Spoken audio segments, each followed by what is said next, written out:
buka melalui Teams. So apa yang saya buat, saya akan pergi dekat collaboration space ni. Kita gunakan satu space untuk personal student. So apa yang kita buat, kita add page, kita tekan ni. Contohnya dekat sini saya nak buat tutorial 1 lah. Maksudnya saya nak student, saya pergi dekat distribute page dekat atas ni, saya pergi dekat individual distribution. So dia akan naik lah individual distribution. Page ni kita nak share dengan siapa, so dekat sini disebabkan ini adalah semua student saya akan klik semualah.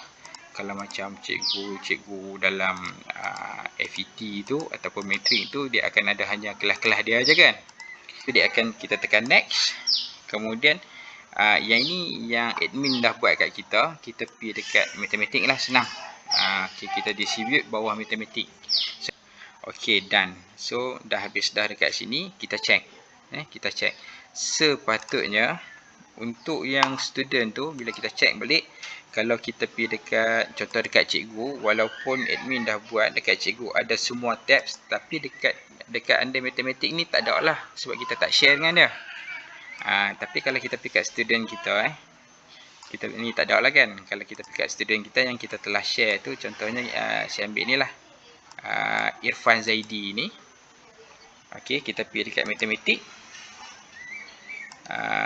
So matematik, nampak tak ni, dekat tengah ni dia ada tutorial 1 dekat sini.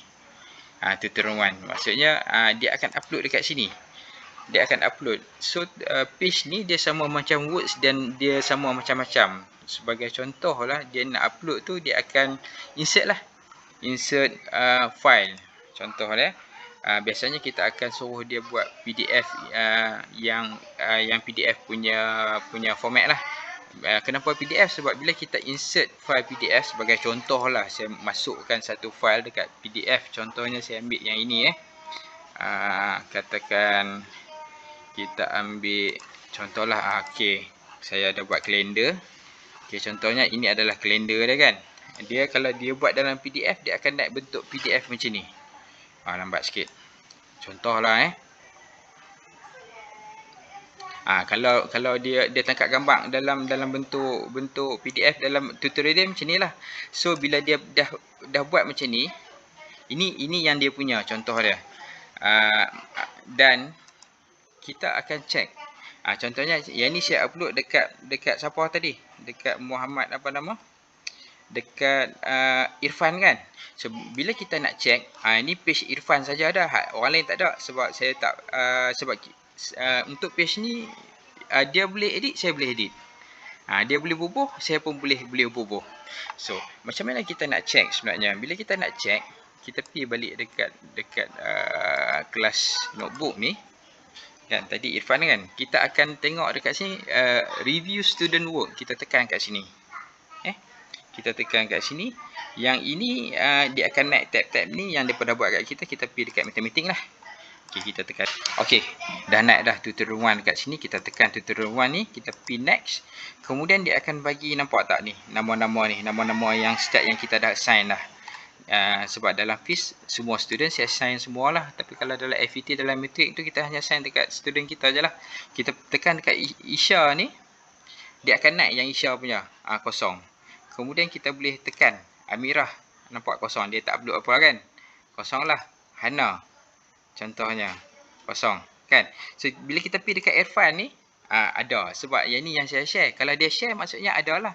So apa yang saya boleh buat dekat sini untuk kelas note ni, saya boleh check. Kita boleh check lah. Kita boleh check satu-satu ni.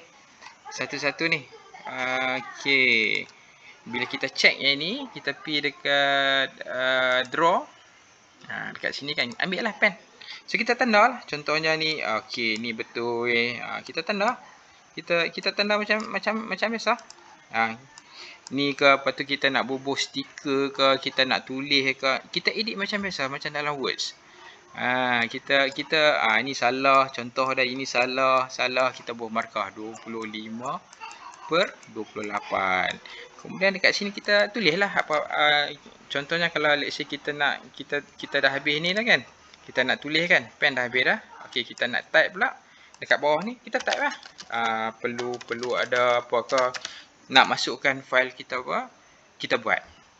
So automatic dia pun akan nampak, dan dia hanya nampak page dia je lah, tapi kita boleh tanda. So yang ni yang lebih senang lah daripada kita nak buat, daripada kita nak assign dalam assignment, dan kita akan ni kita tembak dia, kemudian kita nak kena download, kita upload balik guys. Kita nak hantar ni tak payah lah, maksudnya dia upload kat sini, kita tanda, and then dia buka je lah. Dia buka je lah. Itu kalau tutorial 1. Kemudian kalau kita nak tambah lagi, baliklah pergi dekat collaboration space ni, kita tambah je lah page tu. Tambah je lah. Cuma yang ni untuk yang ni adalah untuk Irfan. Yang ni adalah untuk Irfan. Kalau kita pergi dekat contohnya dekat Nur Atikah ni, sebab Nur Atikah ada matematik, contohnya memang benda ni kosong sebab kita tak edit. Yang boleh edit kita dengan Atikah, student tu saja. Ini macam kita share lah, senang lah sebenarnya. Okay.